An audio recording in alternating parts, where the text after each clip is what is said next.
অধীর রঞ্জন চৌধুরী এ ব্যাপারে খুবই সচেষ্ট এবং আমরা কদিন আগে দেখলাম যে তিনি বামফ্রন্টের যে লোগো সেই লোগো দেওয়া উত্তরীয় তিনি নিজের গলায় পড়েছেন, মিছিলে কেটেছেন।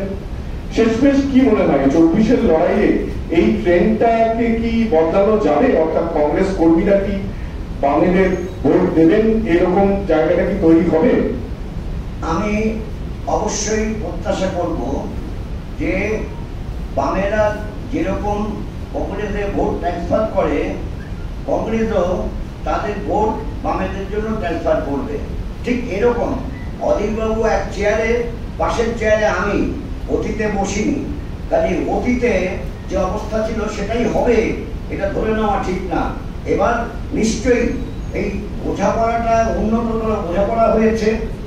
মানে আজকে আমরা বসে কথা বললাম অধীরবাবুর সঙ্গে, কিন্তু আমার তো সবসময় টেলিফোনে কথা হয়েছে আর চিঠি পাঠিয়ে কথা হয়েছে। আমি চিঠি পাঠিয়েছি, চিঠি পাঠিয়েছেন, এইভাবে ঠিক অতীতে এইভাবে হয়নি।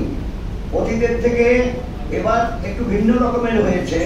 রাজ্যের সরকার সম্বন্ধে কম কথা বলা ভালো। রাজ্যে যে সরকার, তৃণমূল সরকার, তারা বিজেপির বিরুদ্ধে কথা বলে, বিজেপিকে হাতে ধরে নিয়ে এসছে পশ্চিমবাংলায় টিএমসি। এটা ভুলে গেলে চলবে না। অধীরবাবু যেটা বলছিলেন 1999-এ কি হয়েছে, তখন মমতা বন্দ্যোপাধ্যায় তিনি রেলমন্ত্রী আর আমাদের রাজ্য থেকে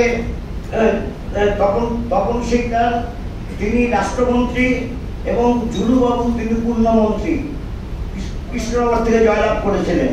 3টে আসনে বিজেপি জয়লাভ করেছিল এবং এই 3টে আসনে বিজেপি জয়লাভ করার তা সম্ভবপর হয়েছে বিজেপি এবং টিএমসি বোঝাপড়ার মধ্য দিয়ে। আজকে বিজেপি, আজকে টিএমসি উল্টোপাল্টা কথা বললে হবে না। গত পরশুদিন যে টিএমসি বিধায়ক, সে লোকসভা নির্বাচন বিজেপির বিধায়ক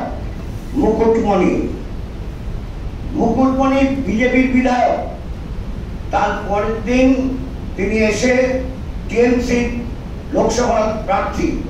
মানেটা কি? অতি পর্বে টিএমসি এবং বিজেপির বোঝাপড়া আছে, তাই রণহুঙ্কার কি বাংলা বিরোধীদের বিসর্জন। মানে কি? বাংলায় শুধু বাংলাভাষী মানুষ থাকে, বাংলা বিরোধী মানে কি? বাংলায় শুধু বাংলাভাষী মানুষ থাকে না, বাংলায় বিভিন্ন ভাষার মানুষ থাকে। বাংলা 1911 সাল পর্যন্ত ছিল ভারতের রাজধানী, ব্রিটিশের রাজধানী। ফলে সব ভারতীয় মানুষের, সব ভাষাভাষী মানুষের মিলন ক্ষেত্র বাংলা।